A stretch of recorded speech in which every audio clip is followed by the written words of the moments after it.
جی، چھٹا عمل ہمارا ہے دعا۔ الدعاء مخ العبادہ۔ عبادت کا مغز دعا ہے۔ ہم محنت تو کر رہے ہیں لیکن جب تنخواہ لینے کا وقت آتا ہے نا تو ہم کھسک جاتے ہیں۔ پھر پورا دن محنت کیا، پھر تنخواہ لینے کا وقت آیا، پھر کھسک گئے۔ پھر محنت کیا، تنخواہ لینے کا وقت آیا، کھسک گئے۔ دعا تو کی نہیں، سارے اعمال کر رہے ہیں۔ روزانہ دل جمی کے ساتھ 20 منٹ دعا کرنی ہے۔ وہ آپ کوئی بھی وقت رکھ لیں، یہ 20 منٹ دعا کرنی ہے۔ یہ دعا میں کیا مانگیں؟ کچھ بھی نہیں مانگے، ہاتھ اٹھا کے بیٹھ جائیں بس۔ اللہ جی جو اچھا ہے دے دے، جو برا ہے اس سے بچا لے، بس اتنا کہہ دیں۔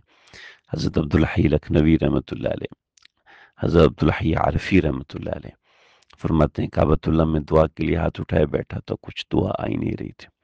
اللہ نے دل میں ڈالا میرے بندے تو مانگے گا کیا، تیری اوقات ہی کیا مجھ سے مانگنے کی۔ اللہ سے دعائیں مانگیے، اپنے بچوں کے لیے مانگیے، اپنے لیے مانگیے، اپنے بیوی کے لیے مانگیے، اپنے شوہر کے لیے مانگیے، اپنے والد کے لیے مانگیے، اپنے شیخ کے لیے مانگیے، اپنے استاد کے لیے مانگیے۔ ایک ایک بندے کے لیے الگ الگ، یہ میرا بیٹا اللہ اس کو، یہ میری بٹیا اللہ اس کے ساتھ یہ معاملہ، اللہ وہ میرا دوست ہے، اللہ وہ مجھ سے مرید ہے، اللہ وہ میرا شیخ ہے، فلانا ہے، میرا رشتہ دار ہے، وہ میرا چاچو، وہ میرا ماموں۔ ایک ایک کا نام لے کے دعا کیجیے۔ صحابہ کرام جتنوں کے نام یاد ہیں ان کا ذکر پڑا ہو، ان کا نام لے کے دعا کیجیے، اللہ ان کو اپنے قرب کے مقامات دیجیے، اپنے عزیز و اقارب کے لیے دعا کیجیے، اپنی جو حاجات ہیں ان کے لیے اللہ سے دعا کیجیے، اپنے ملک کے لیے دعا کیجیے، چلنے والی ہواؤں کے لیے اور اڑنے والے پرندوں کے لیے، چرنے والے جانوروں کے لیے، سمندروں کی مچھلیوں کے لیے، مریضوں کے لیے، جو ہسپتالوں میں ان کے لیے۔ دعاؤں کی ایک لمبی فہرست ہوتی ہے، لیکن کچھ دعائیں ایسی ہوتی ہیں جیسے میری بیٹی ہے اس کا رشتہ نہیں ہو رہا، میرا بیٹا ہے اس کا رشتہ نہیں ہو رہا، میرا ماموں ہے اس کا کام نہیں چل رہا، میرا دوست ہے اس کا بچہ بیمار ہے۔ ان کے لیے خاص دعا کریں۔ وہ لوگ جنہوں نے آپ کو دعا کے لیے کہا ان کے لیے آپ دعا کیجیے، اور پھر اپنے لیے خاص طور پہ دعا کیجیے۔ دعا ایک ایسی چیز ہے، آپ کرتے ہیں تو اس میں آپ کا دل لگتا ہے، آپ نہیں کرتے تو پھر آپ ہاتھ اٹھا کے تھک جاتے ہیں، کہتے ہیں کیا مانگو۔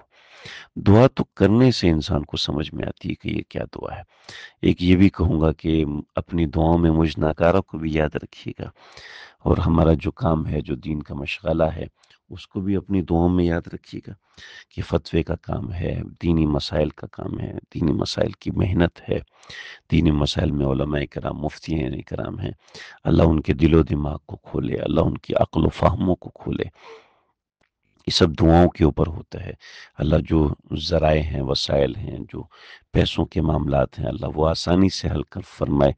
آپ حضرات اور کچھ نہیں کر سکتے، دعا کر سکتے ہیں، اور اپنے لیے کریں، اپنے بچوں کے لیے کریں، سب کے لیے دعا کریں۔ 20 منٹ آپ کو کم پڑ جائیں، ابھی آپ کو 20 منٹ زیادہ لگیں، پھر ایسا وقت آنا چاہیے، اسی رمضان میں آنا چاہیے کہ آپ کو 20 منٹ کم لگنے لگیں، آپ کو پریشانی ہونے لگے کہ بھئی یہ 20 منٹ تو ویسے ہی ختم ہو گئے، تو پھر آپ اس کو بڑھائیں 10 منٹ۔ تو یہ چیزیں ہیں، ان چیزوں کو اپنے پاس مرتب کیجئے۔ مجھے یہ کیسے کرنی ہے، کس طرح کرنی ہے، اس کو بھی مرتب کیجئے، تو انشاءاللہ اس سے آپ کو سمجھ میں آئے گا۔